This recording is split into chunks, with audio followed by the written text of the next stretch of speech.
qualifier, Don Janela will try for his third win this year. So stay tuned next here on ABC Tour. Today at stop number 4 as the pros have traveled to Los Angeles, the giant metropolis where year-round recreation abounds. Our event today, the Southern California Open.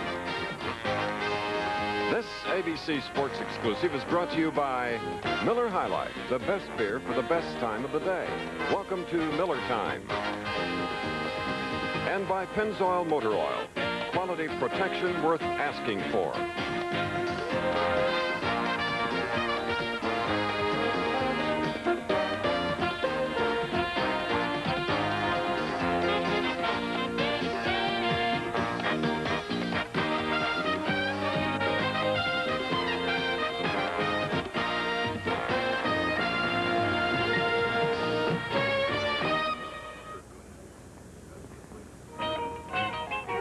And here in Torrance, California, we've returned to Jack Cogan's Gable House for the finals of $100,000 Southern California Open. It's the 7th time that we've been here, and happy to welcome you to Southern California. I'm Chris Schenkel. Tell you a little bit about our field of 5 today, our finalists. We have 2 non-winners. We have 2 veterans, one of whom is undoubtedly the most colorful professional bowler on tour. And our tournament leader has 2 wins looking for his 3rd today. Championship pair, what's it like? No better expert than our color analyst, Nelson Burton Jr. Here he is, Bo. Thank you, about it. Thank you. Well, today in the Southern California Open, we have a lane condition that is much different from the conditions we've seen so far in the spring tour. These lanes are almost 25 years old, and they have a track characteristic. And what that does is makes the players play between the 2nd and 3rd arrow where the lanes are a little bit more worn. Now, the right-hand lane, they can go straight down and in. All the players seem to like it.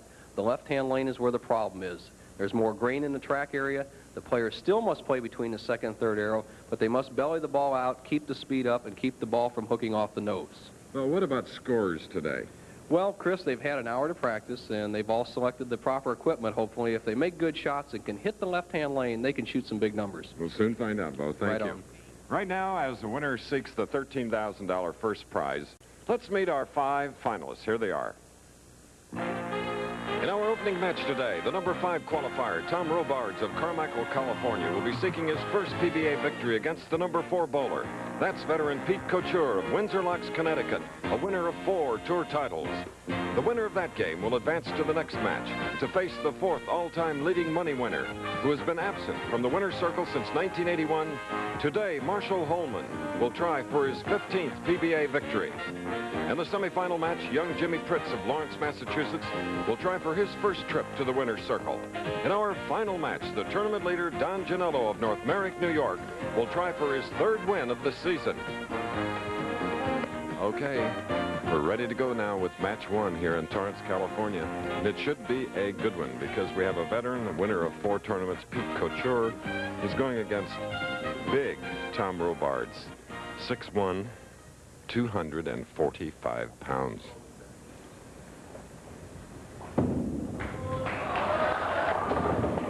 A high hit leaving the 3-6-10 on the left lane. You can see Tom perspiring. There's a lot of pressure here on a bowler that's only in his 2nd year as a pro. Non-winner, 25 years old.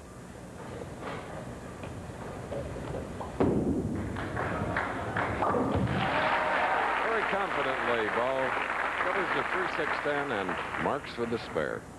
Robards a real nice young player on the tour. He's much of the conventional style, down and in, as is his opponent, Pete Couture. Pete learned to bowl 20 years ago. He learned to bowl on what we call the track-in conditions. He feels at home out there on this shot. Oh, he thought he had them all, but he left the 10 pin. And Pete is just about 105 pounds lighter than his opponent at 140 pounds. That's the beauty of bowling. All sizes, ages, shapes can do it. Agreed, Chris. Couture started at a very young age, learned a little different style than many of the contemporary players today, but he still does real well. So the Connecticut bowler has marked with a spare. We're all even after 1 frame here in Torrance. Let's take a look at the profile of that last shot. Couture with that 5-step delivery, just smooth and methodical, keeps a low profile, uses that 140 pounds to maximum with good leverage, good knee bend. Watch him slide underneath the ball, follow through directly towards the target. Solid 10 on that shot, a bad break. It's all even through 1. On the left lane now.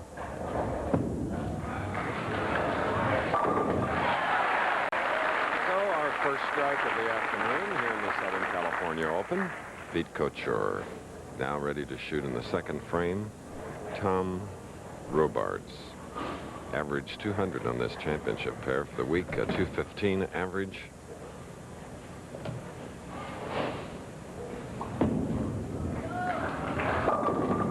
And gets another high hit. Leaves the 4, 6, 9, 10. Cuts right through the heart. Never gave the ball a chance at all. 4, 6, 9, 10. Wide open split here in the second frame. Tom Robards moving to the left will shoot for the cluster of 3.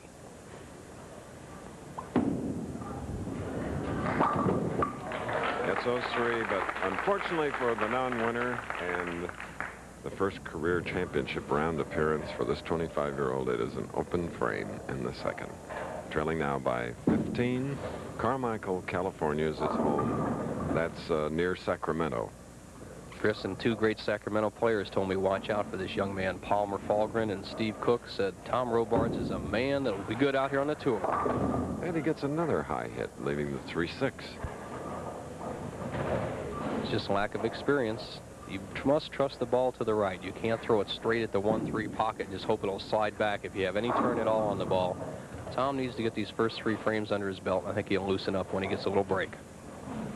3, 6 shot. Well done. Tom Robards started bowling at 8, came on the tour at age 24. And now the 38-year-old Pete Couture, 38 on June 2nd, from Windsor Locks, Connecticut. Look at that, 11-year PBA member, 4 tour titles, 3rd championship round appearance of 1983.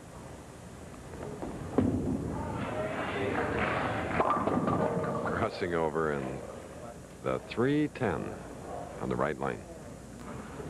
Couture trying to start the ball up towards the head pin on the right-hand lane. You have to give it some room, and once again, he didn't give it any room. Cuts right through the heart, leaves the baby split 3-10, 2-1 shot for the pros. Must keep the speed up, go between the 3 and the 10. Odds for the pros, 2-1.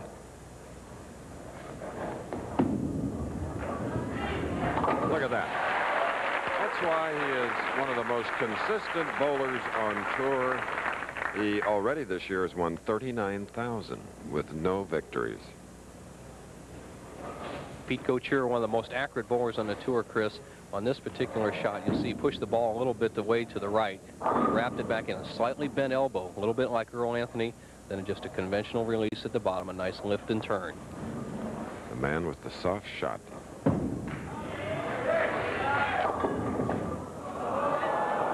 And the 10 wouldn't go, which means 4, 7, and 10. That's some kind of project now for Couture.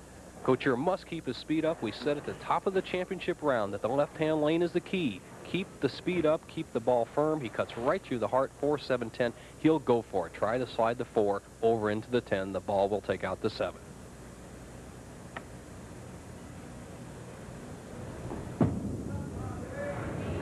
Look at that. A 3-10 conversion.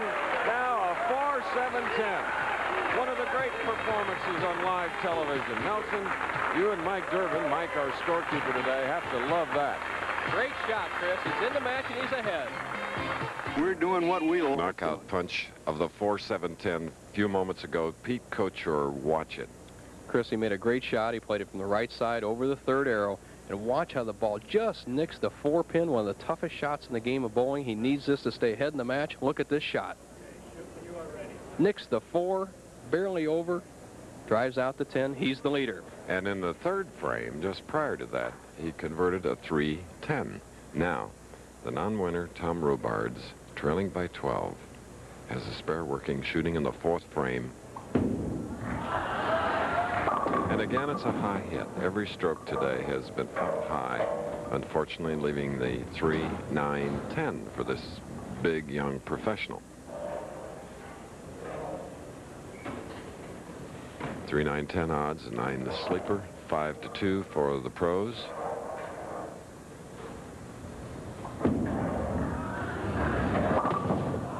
And it is the second open frame for Tom Robards of Carmichael. Right now, let's go to Nelson Burton.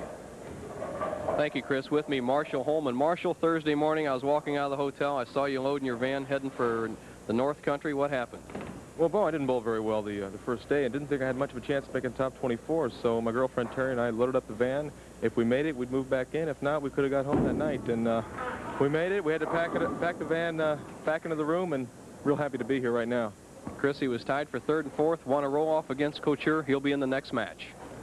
Marshall Holman. You'll enjoy watching him bowl again. He will meet the winner of this first game, Tom Robards, at whom we're looking. Now needs to cover the 3-pin to mark with a spare. Here it is.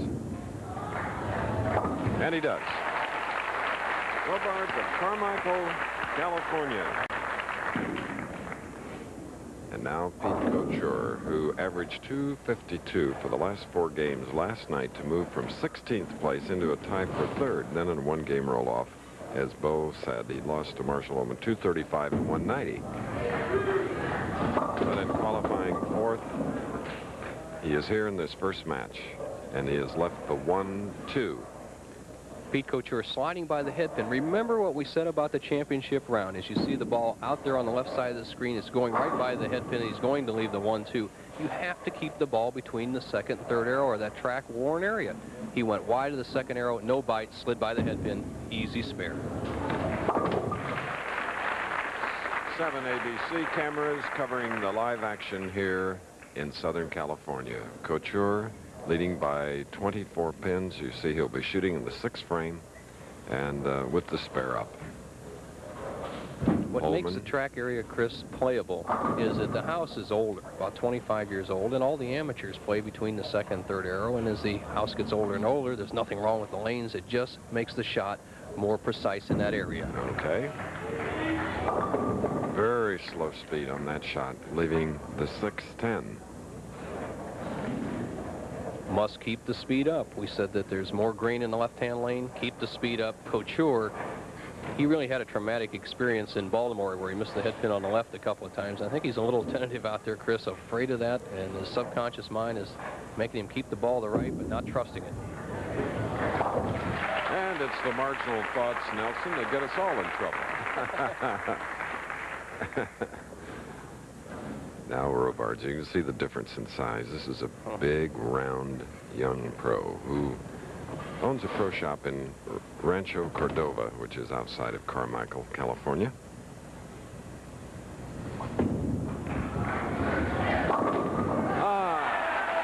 Finally the breakthrough.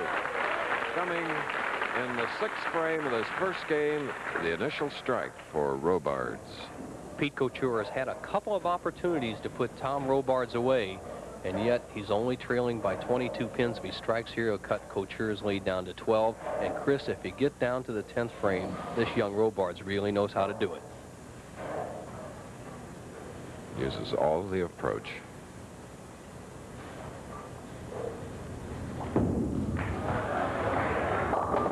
Another high hit, and it's a 3-6-10. A professional uses the entire approach with 4 long, big steps. Changes to a different ball for spares. We've talked about the pros and cons of that so far this spring tour. Let's see what happens on this shot. And missing the head pin. Changed balls, Chris. We've said that doesn't seem to work. And here again, once again, another player misses. Tom Robards is trailing by 22. And we're going to take a break now from the live action. And a big one. Back again in Southern California, the spring tour, next to last telecast. As Marshall Holman now, with his back to us, comes in as the 3rd place finisher to go against the winner of the first match, Pete Couture, with 2 strikes, shot a 178, against Tom Robards, 3 strikes, 159, Nelson. Chris, a low match, but remember, it's match play competition. The winner was Couture. He goes on to meet Holman, and these 2 players are 2 of the top 5 rated players on the tour this year. Holman, number 2, with a 22 rating. That's an average finish per tournament. And Couture with a 36 rating. Going heads up. leaves the 10-pin the man that hasn't won since 1981. Yet this is his 4th championship round appearance of the year. He's 7th on the money list, nearly 50 grand earned this year. Look at that, 14 years, a PBA member, 14 titles. Make it 10 years a PBA member. Good spare shooter also. Watch, he doesn't change balls. He uses a lot more speed straight across lane. All right, we're in our second match from Torrance, California. And there you see the final score of the first game. Couture 178, Robards 159. So the winner of our second game, which has just started, will go against Jimmy Pritz, Lawrence, Massachusetts, and our tournament leader from Long Island, Don Janella. Now Couture, first shot, second game. Gets him with that high hit. So it's a excellent way to start for Couture. Couture making the adjustment. Remember the first game. If he eased up in the speed, he went high. If he bellied the ball and gave it room, he went light. He changed balls, went with a little firmer speed. Not so much hook. Throw the ball. Don't give away the 1-3 pocket. He started with a strike. Let's see what happens in the second frame. It's a little more difficult on the left-hand lane. And Couture of Windsor Locks, Connecticut, warming to the competition, has opened with a double. The winner today will get $15,000. You see, second is $7,500 down the line, and in 5th place, Tom Robards, first time on our telecast, will take home a check for $4,000. Charlie Tapp, who finished 6th as alternate, $3,550. Marshall Holman, not liking the feel in his thumb hole where he got some dirt in there, has had quite a bit of trouble in championship rounds in ABC the last 2 years, has won 1 match, lost 14, and averaged a dismal 198. Crowd pleaser, just again not happy with what's happening to his game out there as he left the 210. Sending it wide on the tighter of the 2 lanes, the right-hand lane. You see the ball doesn't bite, just nicks the head pin. The 2-pin stands, the 6-pin chops off the 10. A very makeable split for Marshall because he leaves a lot of them. Has to go across lane, slide the 2 into the 10.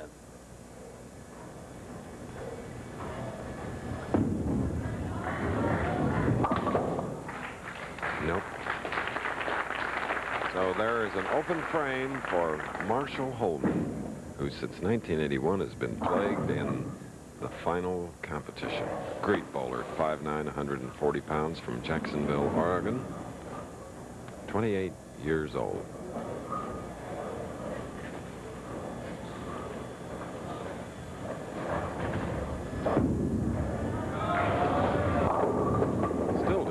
Leaving another 2-pin for the man that won the roll-off last night against the man he's facing right now, Pete Couture, to finish 3rd. Beat Couture 235 to 190 in that match, Chris, and one of the most memorable matches on PBA history was Holman and Couture at the Brunswick World Open, where Couture had it wound up, but Holman snuck in and got it. So anything can happen. So here in the Southern California Open, it's been a long week. Larry Love, a Californian, led in the first. Winklepuck, Skidmore, Westberg, again Winklepuck, and then Don Janella, who is waiting in the wings to meet the winner of this match, and then the next match, whomever that will be, as Couture goes for 3. No. 1, 2, 4, 10 again. Chris, I just don't understand his thinking. In the first frame, he went straight at the pocket with more speed, and right here in the 3rd frame, he gives the ball room, trying to make it break back. The ball cuts right through here. He leaves a 1, 2, 4, and 10. He has to slide the head pin over in the 10. Let's see what happens. Good job with that telestrator. Well, you're becoming an artist. A little practice. All right, 1, 2, 4, 10. And the washout gives a lot of bowlers problems. So it's an open frame for Couture, closing the match a little bit to only a 7-pin lead by this Connecticut professional. East Coast against the West Coast. Now the 4th frame.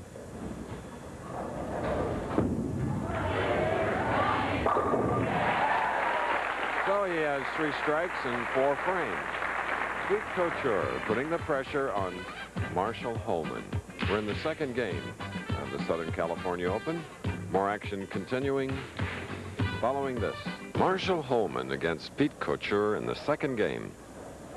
Winner of the first was Couture over Tom Robards by a score of 178 to 159. Marshall Holman, his concentration broken. There are bleachers, temporary stands that are constructed to the left of the championship pair as we look on. And some folks were standing up and moving around, and wisely Marshall waited. There you see, using the full approach, hanging over the edge of it.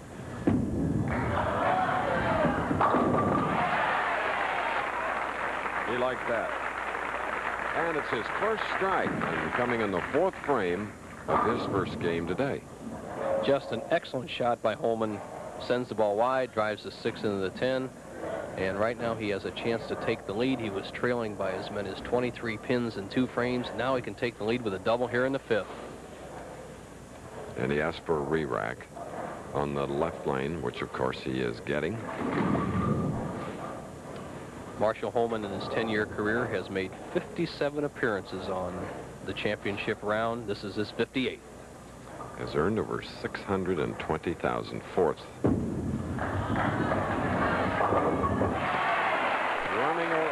over the thumb holes. You could hear it. And it's a big double for Holman, leading by 3 pins now. Holman playing the line we showed earlier in the telecast. Watch it on the left-hand lane. The ball's between the second, third arrow. He swings it out, allows for that green in the track, brings the ball back, drives the 5 over into the 4-7 area. He has the lead. Now Power of Holman. Couture can regain the lead with a strike here. Strike up. Big match. Back and forth. And there you see it. Couture back to a 7-pin lead after trailing by 3. He'll be shooting next, of course. In the 6th frame of our second game, this winner of this match to meet Jimmy Pritz and then Don Janello.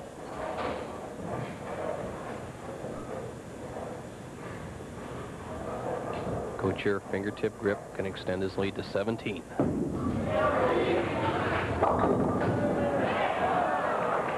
All but 7-pin on the left lane. Pete Couture, he knows the championship pair, and before he went on the air, here's how he's going to play the lanes. He's going to throw hard and trust the shot. I guarantee I won't miss the head pin on the left. Remember Baltimore, Chris, where he left the 1-3-6 a couple of times. On that particular shot, he didn't trust it. He went high, has an easy spare. And Pete was 5th in the King Louis Open. 4 weeks later at the Fairlanes, he placed 3rd. Now Marshall Holman, who hasn't won since 1981. That's hard to believe because he has 14 tour titles, and we know how good he is. With the double up now, he can take the lead.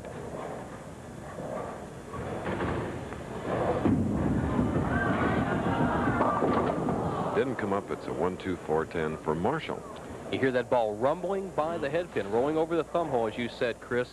And what has happened? Holman has cut down his hook to accommodate this track area, and he doesn't have the big snap every frame in the back end. You see that ball going straight through the pins. He has to wash out the same shot Couture had in the 3rd. He needs this to make this to stay close. There, he got too much hook. He has an open frame. Earlier, we asked him why he hadn't won in 2 years. Well, I just haven't been making the key shots. Later in the game, when I've had a chance to put my opponent away, it's been getting away from me. And I feel like I just need to get back to basics. I bowl so good Tuesday, Wednesday, Thursday, Friday, and then I've had mental lapses on Saturday. I know I'm a good player. I've been blessed with a very, very fine game, and I just need to let my game take me through. And the last frame. Got him. Because it was a key shot. So that's a big strike in the 7th as Holman is going again. All right. Couture with a strike cannot lose this match. He could lose in a 2-frame roll-off, but he could not lose the match. He would force Holman to get 3 strikes. A lot at stake. The loser of this game gets $4,500. The winner goes on at a shot at $5,500, $7,500, or winner's share of $13,000.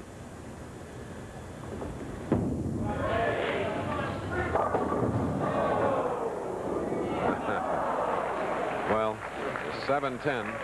And there's a 196 for Pete Couture. Holman trailing by 8. What that sets up is Holman must strike in the 10th, 11th, and get 9 or better to win. If he does not strike on either of his first or second balls, he cannot win. Couture very familiar with roll-offs if it comes to bout. Remember the great roll-off he had at the Firestone a couple years back with Earl Anthony, a double roll-off at which he ultimately won. Big assignments. There's one. One more strike and 9 pins. Marshall Holman, who this year finished 5th in Las Vegas, in St. Louis 3rd, and 4th in the United States Open. Holman, strike an 8, it's a tie. Strike 9 or 10, he's a winner. Strike 7, he's a loser. Carefully he wipes off that red bowling ball here at Gable House. There you can see him hanging over the approach. Now slid by the 1-2-8. Tough break for Marshall Holman, and that television jinx still follows him. Chris, he's only won 3 games and 20-some attempts in championship round. So Pete Couture will go into the next match in Weaver. Tremendous action in that bout. Don't miss it. Next on ABC's Wide World of Sports. And of course, the preview of next week's United States Open as you look at a picture of, well, Tom Watson, a great champion himself, and they'll be playing at a championship course, Oakmont, just outside of Pittsburgh, Pennsylvania. Great coverage next week. We hope you're enjoying our coverage here of the Southern California Open. We've just had a winner now. Pete Couture has won his 2nd match, defeating Marshall Holman 196 to 188. He'll now go against Lawrence, Massachusetts, Jim Pritz. Okay, it's time now for our Rolaids Tip of the Week. Here in California today, Nelson Burton Jr. talks about the grip and how to retain that feel of the bowling ball. Here he is.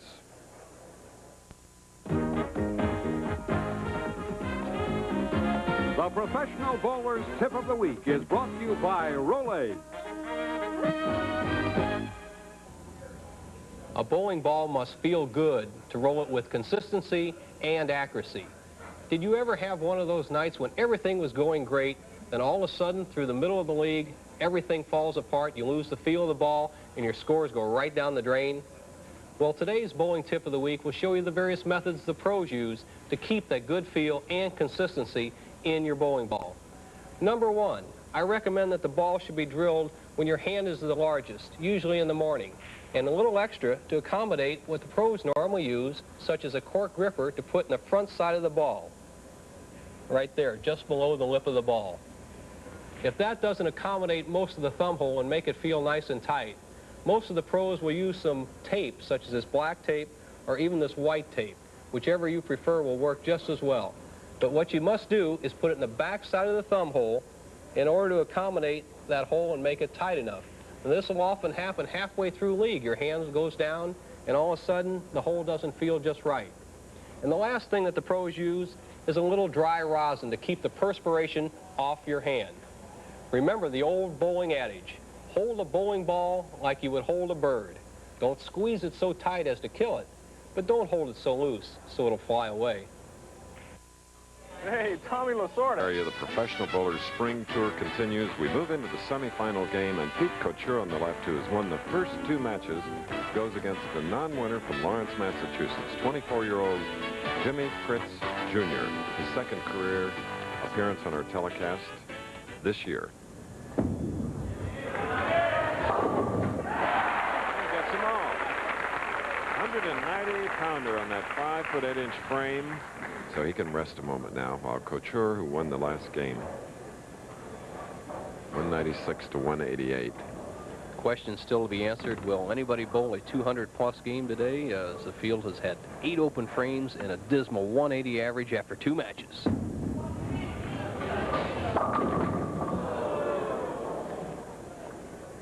So here again, we have a split 4-7-10.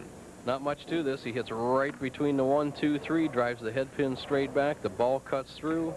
leaves the 4, 7, and the 6 on the right. Just go for the 2 on the left. Well, he had 2 conversions in his first game, a victory over Tom Robards, but now he has an open in the first, and that hurts.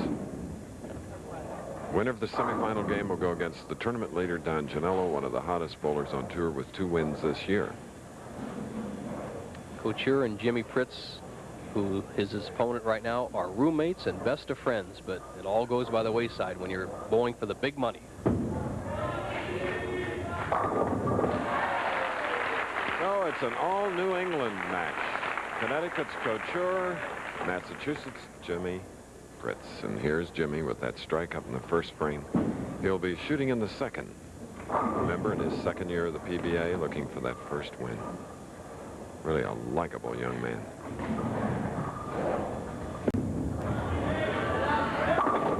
And really moves that bowling ball down the lane. Wow. Showing a lot of class there, Chris. He came out and he attacked the pins. He didn't baby the ball down there. We've seen the other 3 players that came out, Couture, Holman, and they all struggled because they threw the ball too slow and tried to finesse it when you're playing in a track area or when you have to go down and in like the old-timers. Keep the speed up. Pritz has done it so well through 2 frames. He can extend his lead to 31 with another strike. Looks confident here in this semifinal match, his first of the day.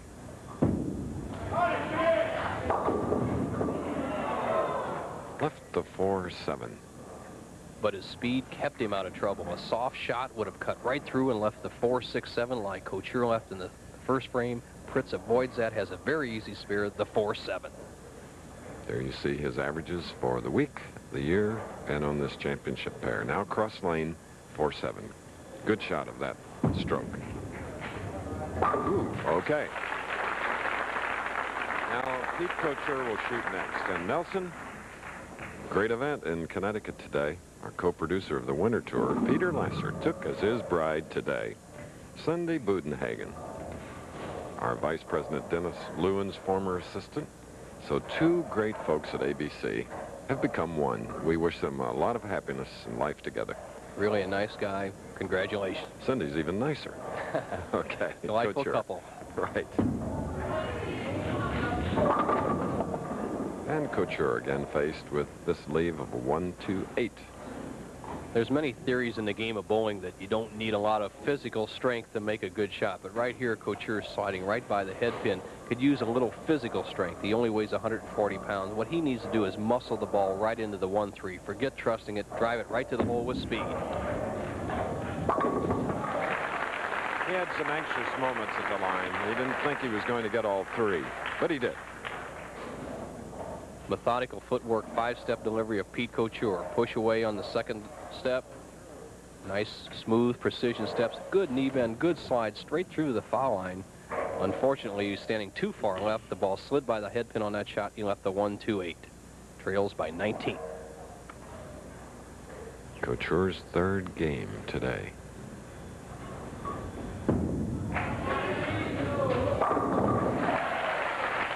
Back striking, as he did in that second game in particular.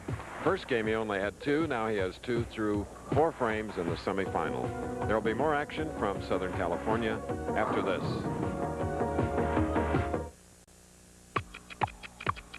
Time. When you ship air cargo, time really is money. That's why Flying Tigers makes you this 100% on-time guarantee. No matter what you have to ship, we'll pick it up, fly it, and deliver it virtually anywhere in the country on time, or you don't pay. Flying Tigers. It's on time, or it's on us. Flying Tigers. One of my bigger days. Let me buy a beer. Sure. States Open next week exclusively here on ABC. Exclusively, too, is a professional bowlers tour telecast in its 22nd year. Jimmy Pritz, who is leading by 19, shooting in the 4th, spare up. Pritz has a wireless microphone on. You heard him say, ooh. Kind of cute. He knew he pulled it, but once again, he has that speed, and he's going down and in. He's not playing the big hook ball. He's keeping the ball in play. Plenty of forward lift. He's giving himself a chance. All right. Second time in a row he's left the 4-7, converted easily in the third.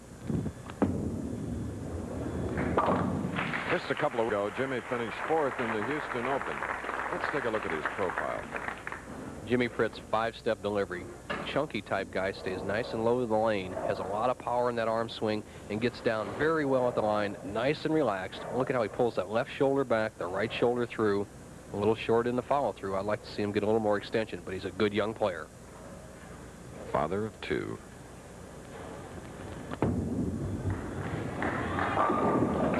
There he gets it. And during his competing in the Houston Open, his wife, Joanne, gave birth to their second child, and he was able to get back home to see Jimmy the Third. Liked what he saw. See what kind of adjustment Pete Couture makes. He's been very spotty on the right-hand lane. If he gives it room, it misses the head pin. If he starts it up, if he doesn't throw it very hard, it goes high. He needs to just jam it right in the pocket. And he did it. Cutting the lead to 7 pins. Earlier, we had a chance to ask Pete how a new grip has changed his game. Well, I felt I needed more hook, so what I did is I added more reverse pitch to the thumb hole and also left pitch, which gets me out of the ball quicker, and I also pitch my fingers in forward more, and the combination of the two helped me hook the ball more, and I think it's conducive to the way the lanes are done on tour today. Very well put. Pitch means away from the center of the ball. And with that three-bagger, has regained the lead. He is battling Jimmy Pritz Jr. of Lawrence, Massachusetts, and the other New Englander, is up and ready. Jimmy Pritz, a product of the junior bowling, started bowling 10 pins at age 7, Chris, and he started bowling candle pins at age 4. That's the small ball, and switched over at age 7, likes both sports. His idol, Tita Semez. Get up, no. You heard exactly what you saw. Get up, get up. Jimmy Pritz trying to play the second arrow straight away as you see his shot going down there. He's just a little inside the second arrow, gives it room to the right, but once you go outside that track area, no bite, slides by the head pin, the 1, 2, 4. If he converts here, he'll still trail by 3.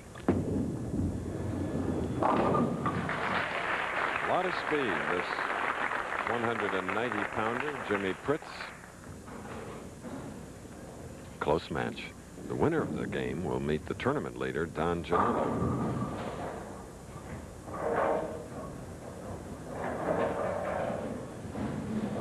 Jimmy Pritz wiping the conditioner or oil the ball. Every time you roll it down the lane, it picks a little bit up in the track of the ball. Wipe it off to keep an even roll. Get up.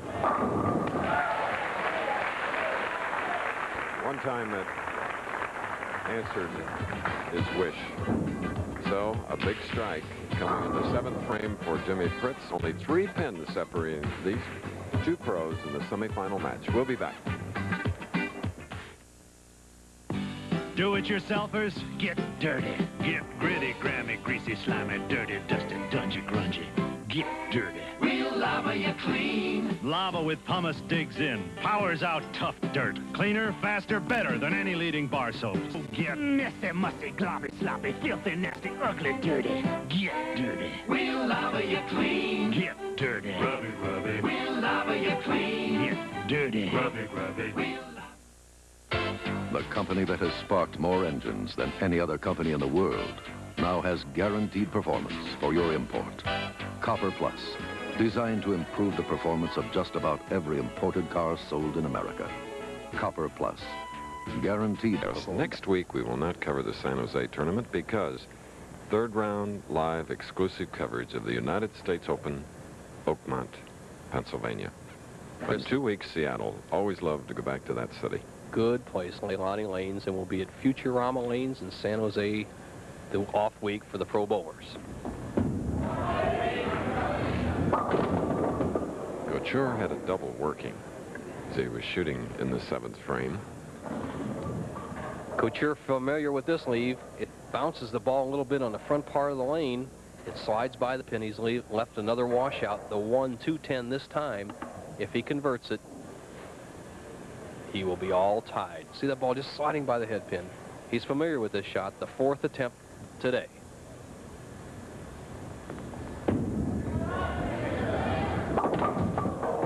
Okay, and for Couture, who won 2 matches, 178 to 199 over Robards, 196 to 188 over Marshall Holman, he is now trailing by 12 by virtue of the open frame. Now he'll be shooting in the 8th of this pivotal semifinal match.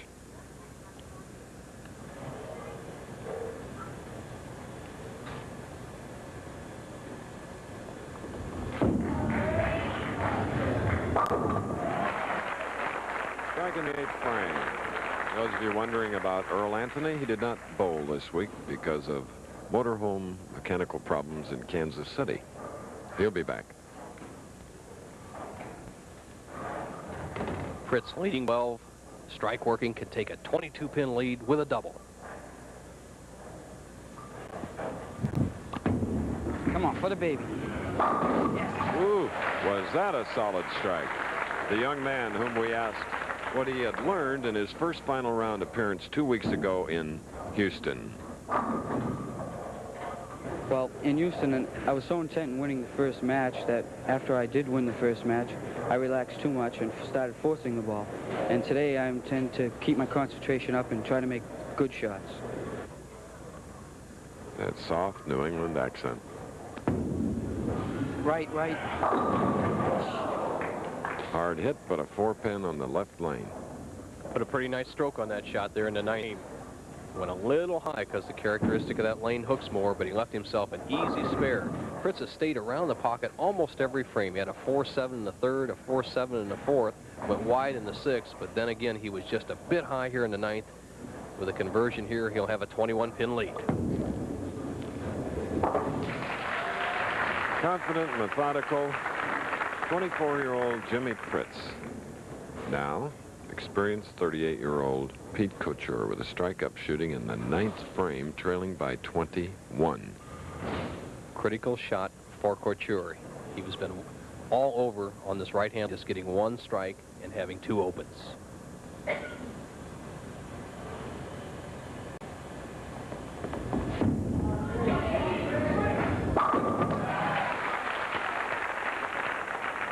Winner of the first 2 matches, now with the double, decreasing Fritz lead to 11. Chris, we have a possibility of a tie. Couture cut Fritz lead down 11 with that double. With a strike here in the 10th, it would be down to just 1 pin. He'd put the pressure on Jimmy Fritz. This is Couture's good lane. Struck here in the 2nd, the 4th, the 6th, and the 8th. Hasn't missed it yet. Is it now?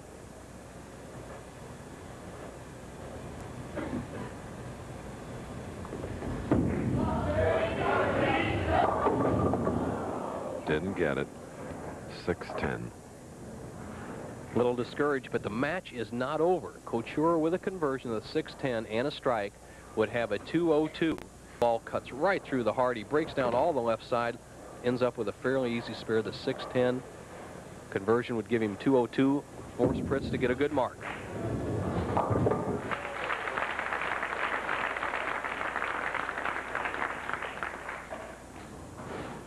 Perspiring, pressure on, non-winner Jimmy Fritz.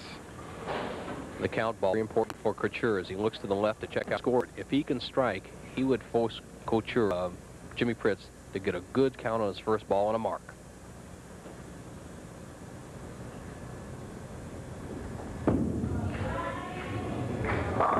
Gave it his best stroke. Pete Couture on his favorite lane of this championship pair. And it's a 2-0-2, first over 200 game we've had in 3 today. Jimmy Fritz needs a 9 count or a strike on the first ball. He's the winner. If he doesn't get that, he must convert the spare.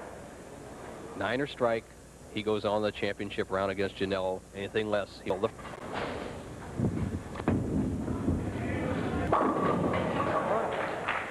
All right, he was happy with that.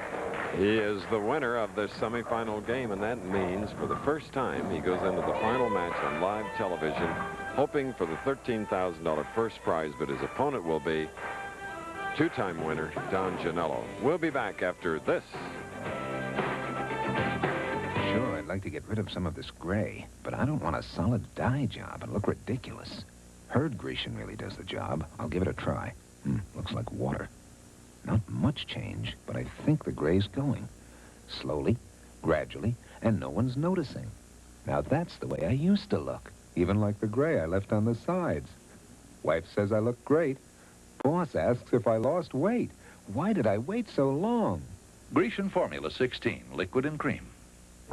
To win at this game, your feet need help. They need an edge. I gotta do fast starts. It's California, a suburb of the greater Los Angeles area. We go into the top match of the day, the final match. Don Janello, the tournament leader, he's from North Merrick, Long Island, New York. He will go against Jimmy Pritz, who eliminated Pete Couture in the last match, 214 to 202. First shot by the tournament leader.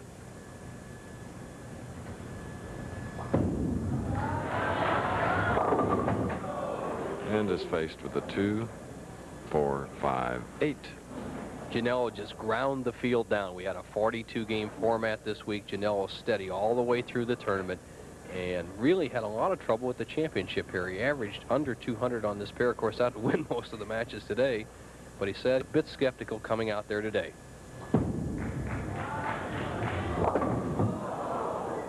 And misses the 4-8 of the bucket. So it's an open frame for the tournament leader. Here's the flight board.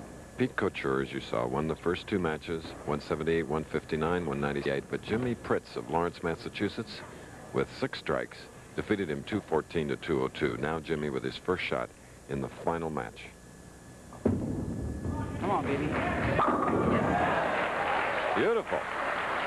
Excellent shot, Chris. Remember when he was in Houston, he was a little nervous and apprehensive the first match. He won that. Then he said he lost concentration and let up. And it ultimately, his second match today, thinks that if he can win this first match, which he's already done, he must maintain his concentration and be very aggressive to win the title. It looks good in the first frame. Now moving to the left lane of this championship pair.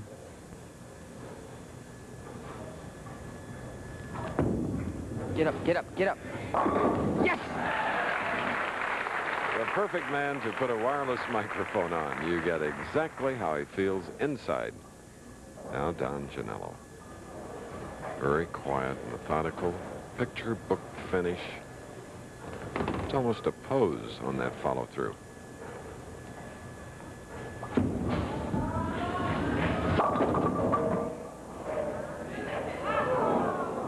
Left to 7.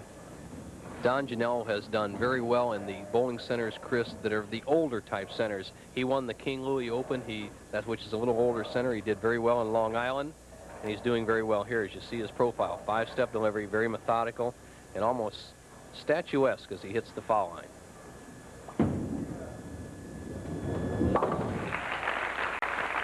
Okay, the young man, only 25 years old from Long Island, who has a 6-1 and 2-loss record in championship round appearances, going against this man, Jimmy Pritz. And Don Janello's averaged 218 in those 8 television games, and he has 2 titles. It's his 4th championship round appearance this year, tying that of Earl Anthony.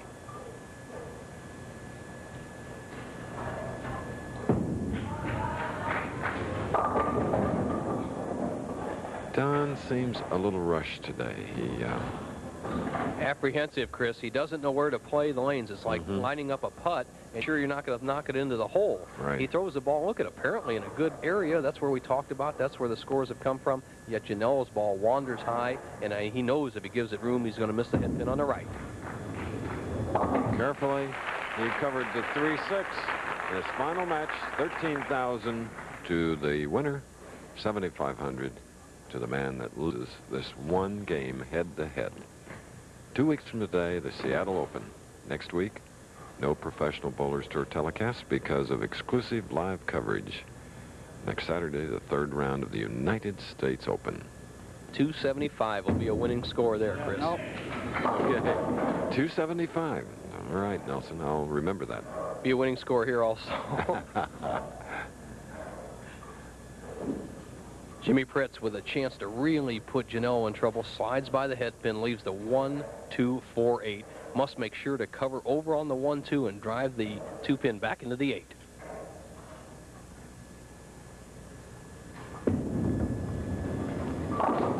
Well done. After a double, marking with a spare Jimmy Pritz as we check his footwork. Jimmy Pritz, very light-footed for a heavy man, 5-step delivery, very methodical, heel toe, heel toe. Now watch the nice smooth slide he takes, almost a 3.5, 4-foot slide right through the ball, a little short in the knee bend, but short players can get away with that. That particular shot he didn't like, slid by the head pin. He has a 20-pin lead. Mix it. Yes. 3 strikes and 4 frames for Jimmy Pritz, a non-winner. Father too, at only 24 years of age, he and his wife, Joanne. We'll be back with the Janela-Pritz match following this. You think it's easy being a bullfighter? No, sir. First strike in this championship match. Chris, not the Don Janela we saw win the King Louis Open and the Long Island Open. He's not the aggressive, confident player out there. Let's see what happens in the 4th.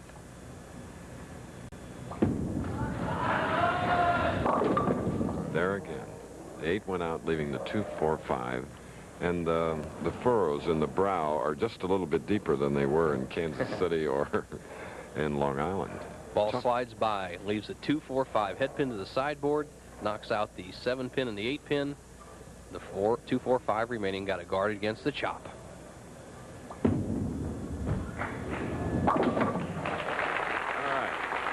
A little wry smile on the face of Don Janela, who is a 6-foot 1-inch professional, weighs 150 pounds, who loves golf and crossword puzzles. And Bo, I flew in with a champion of crossword puzzles yesterday and hosting most provocative, interesting show, Phil Donahue, who watches this Professional Bowlers Tour telecast and loves it. Well, Chris, the way you give the Rivers in every city, he ought to get a lot of crossword answers. All right. Well, he just smiles, leaving that 10-pin. He just walks away, hands in pocket, sort of Huckleberry Finn. Well, that's a lot better than he's had so far. The first 4 frames, he was totally lost, hitting light on 2 hits and high on the other 2. At least he has some semblance of the pocket or has an idea where it is, so maybe he can make a match out of it yet. Remember, Pritz has never won. It's sometimes hard to get by that first one.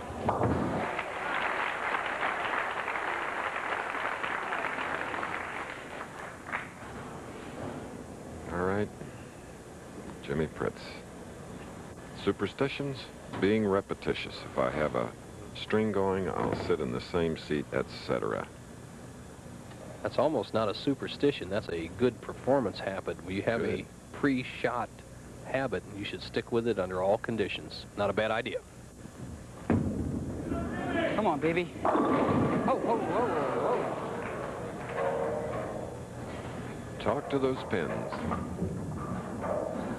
Breaks up the 4-9. Could have taken a 34-pin lead with his strike there. The ball hit high, 2-pin to the sideboard, drives out the 4, just misses the 9. Pritz a simple spare. He would have 86 in the 4th.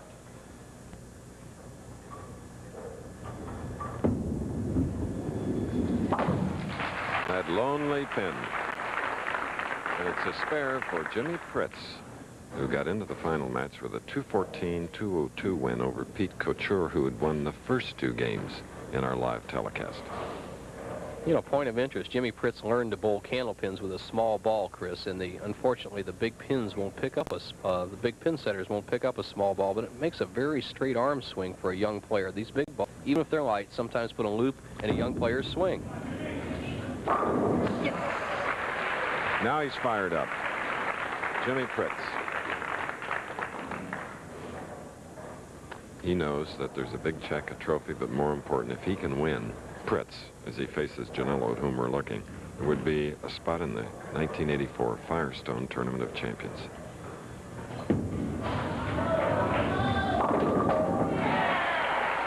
Janela amazingly gets his first strike in this final game, coming in the 6th, unlike his usual bowling.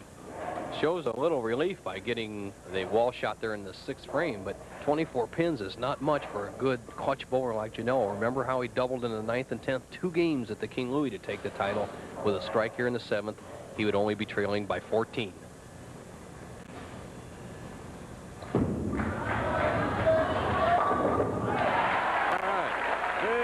For the man that averaged 232 and winning 5 of 8 games in match play on Friday night.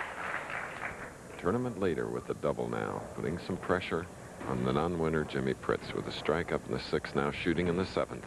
14-pin lead. Jimmy Pritz with his third opportunity to take a commanding lead.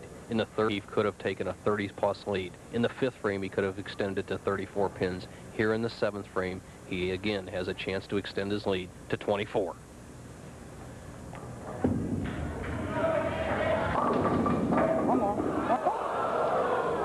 All but the 5. Opportunity after opportunity sliding by to really put Janello away. This sets up a situation with a spare here. For Pritz in the 7th, he would have a 14-pin lead. Janello would get up with a chance to take the lead in the 8th and 9th. All right.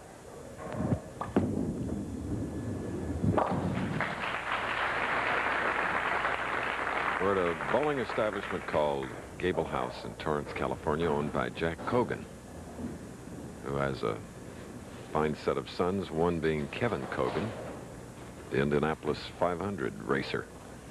Had a 5th place finish. You're right, Chris. Pritz on his good lane. Struck here in the 2nd, 4th, 6th. Here's the 8th. Get up. Tickle it. Yes! Gets his wish, and very importantly, watch this power. He drives the head pin to the sideboard, but the 5 pin is over in the 4-7 area. Does the damage. 3-pound, 2-ounce pins. Jimmy Pritz makes them dance. The key being he hasn't lost his good lane. That's where he'll have to be up in the 10th. Now hoping for a 3-bagger. Janello. Ooh, the game is on. The game is really on now as the lead has been cut to 4 pins. And Janello will shoot next on the left lane. And, Bo, this is the way to finish a championship. Well, Janello has been so sharp all year. He was confused the first 4 frames of this match, left a solid 10 in the 5th, now has put it together, has come back from a 34-pin deficit. With one more strike here, he'll have the lead.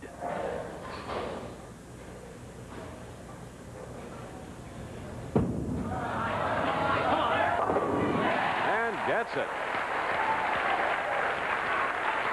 Now the expression is different. No lackadaisical expression at all. He means business now. The best shot of the match, right between the 2nd, 3rd, that track area we were talking about. Now watch the ball as it drives into the 1-3 and watch the action on the 5 pin. There goes the 1-3, the power, 5 over into the 4-7 area. Head pin comes back across for making sure he has the lead. Oh, that's the same kind of determination that Michael Dokes and Mike Weaver had in their WBA championship fight, which you can see on Wide World next. Get up, get up. Oh! Yes.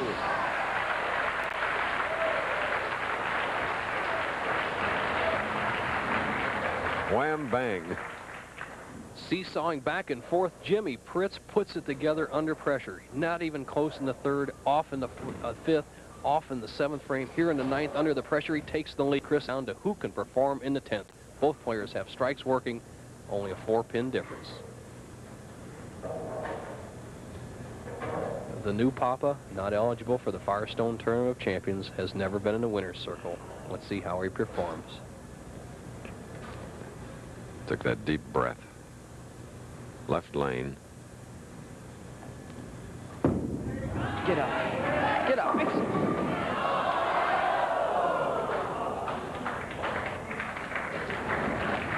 Woe is me. 10-pin on the left lane for Jimmy Pritz. The ball drives into the 1-3. The 5-pin goes this way, but watch the 6-pin lay down the channel and not take out the tap. Was the pin that needed to do the damage. 6 into the channel. A little love tap would have given him a 14-pin lead.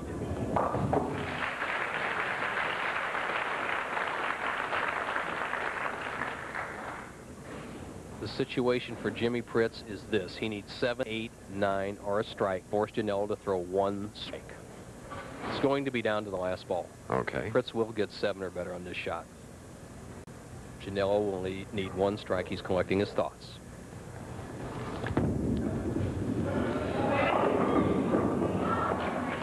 All but the 2-pin.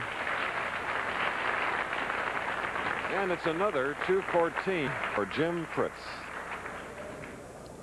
Janello. Here's the man who has been so good in the clutch all year long. He did it to the King Louis. He needs a strike here for his 3rd win of the year.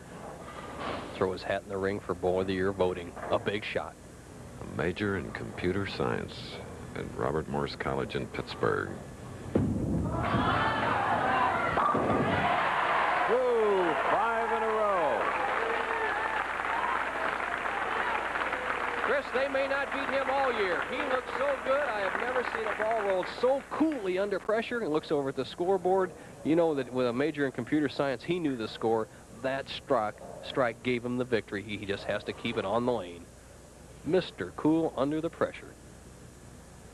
Winner of $56,465. Has a possible 232 with 2 more strikes. What a finish.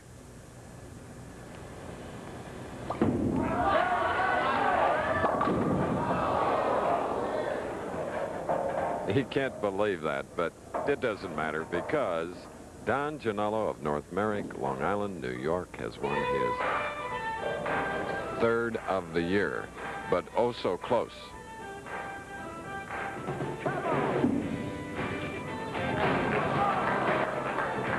Chris, around here, when there were 5 pins standing on the deck, Don Gianello, all he needed to do was knock down a couple. He missed them all, and that means that Jimmy Pritz unbelievably wins it 214 to 212 for his first win. Wow. Chris Gianello had it locked up, and then all of a sudden he opened the door. Unbelievable. That's just hard to believe. Pete Couture with a few words of condolences. Pete's roommate, this man, Jimmy Pritz Jr., wins it by 2 pins. Let's look at the critical shot. Here it is. Chris, he went after that like he did not know the score. In fact, he didn't even seem disappointed when he slid by. He needed to get 3 of those pins to win the title. But the 5 count at the top was the one that really started the ball rolling. And in 22 years, I would have to say it's the most unusual end to a final match that we've had. But to err is human, and graphically you saw just what happened. Jimmy Pritz, nonetheless, is a first-time winner on the Professional Bowlers Tour. We'll be back.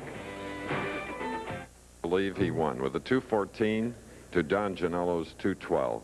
Jimmy Pritz, nonetheless, is a winner. The final score is what counts.